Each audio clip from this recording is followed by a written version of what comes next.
how much of that speech do you think was a message to perhaps disaffected voters and ANC supporters hanging on ahead of 2024 and going to the polls? Well, the message seemed to be a consolidation of the conference resolutions, but at the same time trying to set an agenda ahead of the next 18 months towards the elections. Let's speak to the NEC member, Nkosazana Dlamini Zuma. Dr. Dlamini Zuma, thank you so much for your time. One of the interesting messages from the January 8th statement is about consolidating the ANC's messaging and renewing the party, saying everyone needs to get along with renewal. What did you make of the statement in its entirety? Yes, it's important that the ANC is renewed. And renewal means making sure we go back to the values of the ANC. We make sure that we put people first.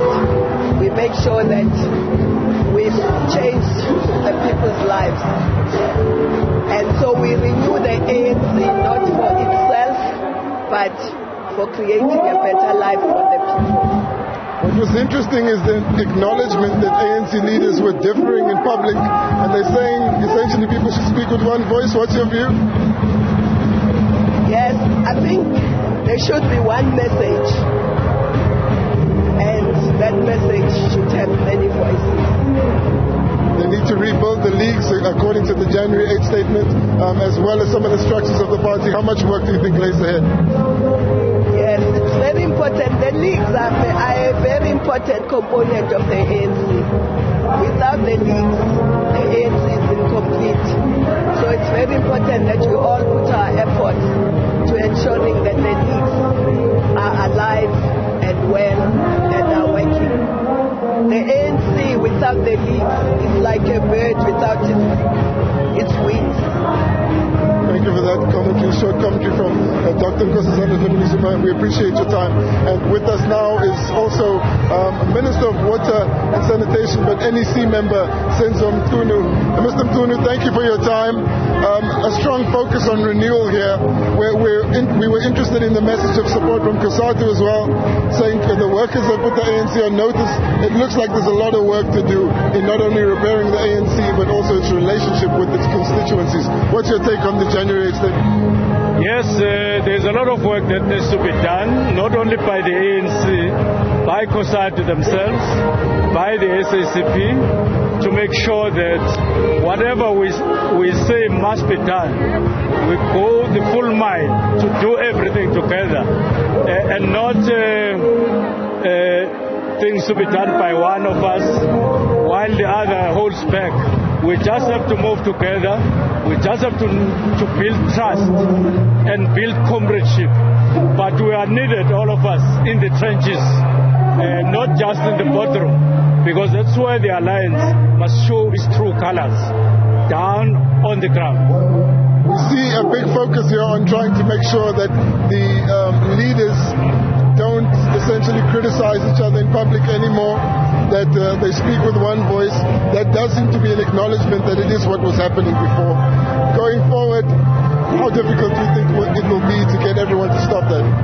Yes, criticizing one another in public, whether internally as the ANC or across the alliance, is not a good practice, it's not a good behavior, and it's not part of the tradition, except when there are certain things that need to be articulated urgently. But generally, it's something that we need to avoid. How urgent do you think the task is towards the elections? I mean, there's a lot that the ANC has put as its objectives ahead of the elections. How steep is that hill to climb? Yes, the most important part of the task is the one that talks to deliver. Because after all has been said and done, if we don't deliver anything to the people on the ground, whether it is basic water or jobs or any of those important life-supporting initiatives and activities, including dealing with electricity or energy supply, we're outside of load shedding. Those are the things that people want from us. And obviously, it requires a lot of attention and a lot of presence of the brain, and we do that. And it's doable. All these things are doable. Thank you so much, Minister Senzo Mtunu, member of the NEC, joining us. Well, now we have the General Secretary of the South African Communist Party, Mr. Solly Mapaila, joining us now. We'll get the initial reaction of the SACP to the January 8th statement. What did you think, Mr. Mapaila?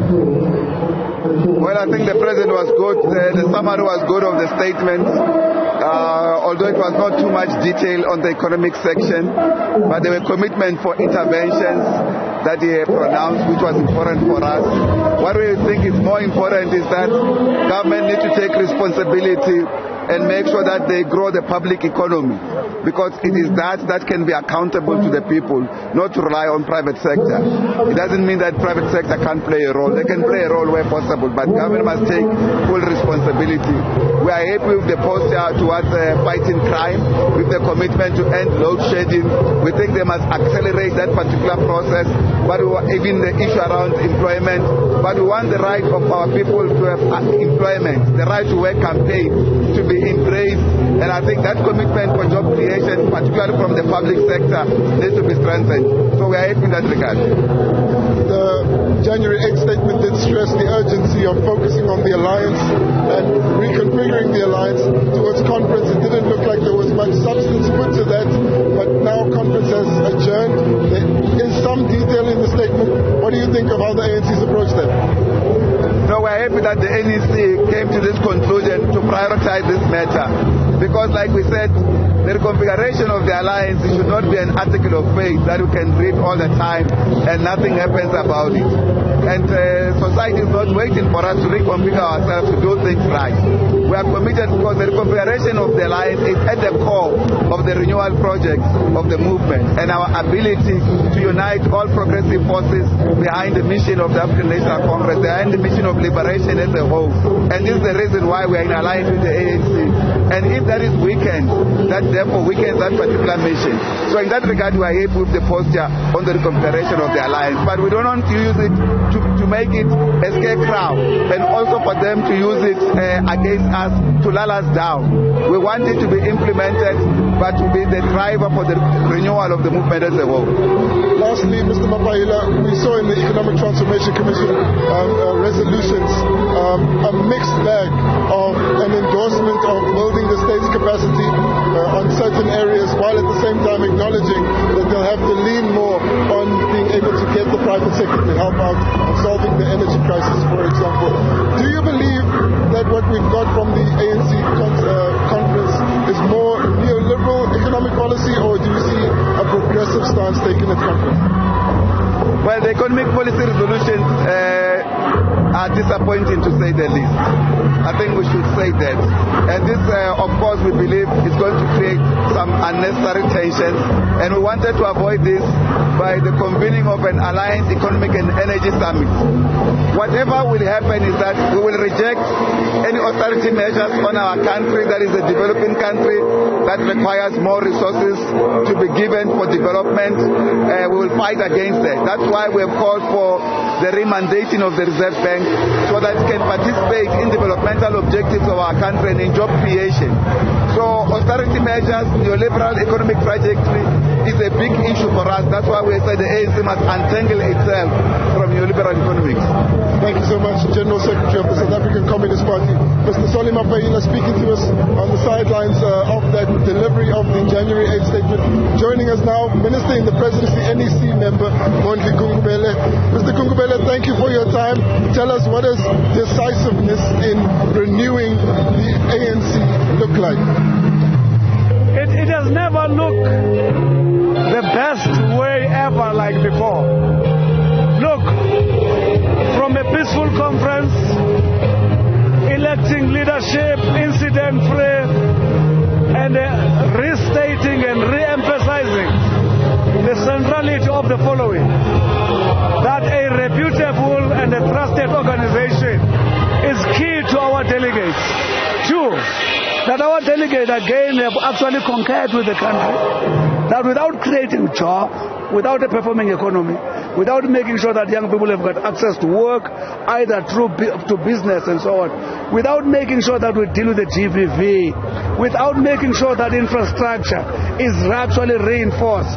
All those issues our delegates have demonstrated through the mouth of the president here. You've seen the enthusiasm that has been here. People listened until the president finished speaking. You could see that there's a resonation between whatever he was saying and the state of the people. Thank you so much, Mr. Nkosazana. There is another briefing happening on the other side of the tent, so we are going to go back to studio for now, and I do believe that we'll be able to listen to the Deputy President of the ANC, former Shatile. But for now, it's back to you.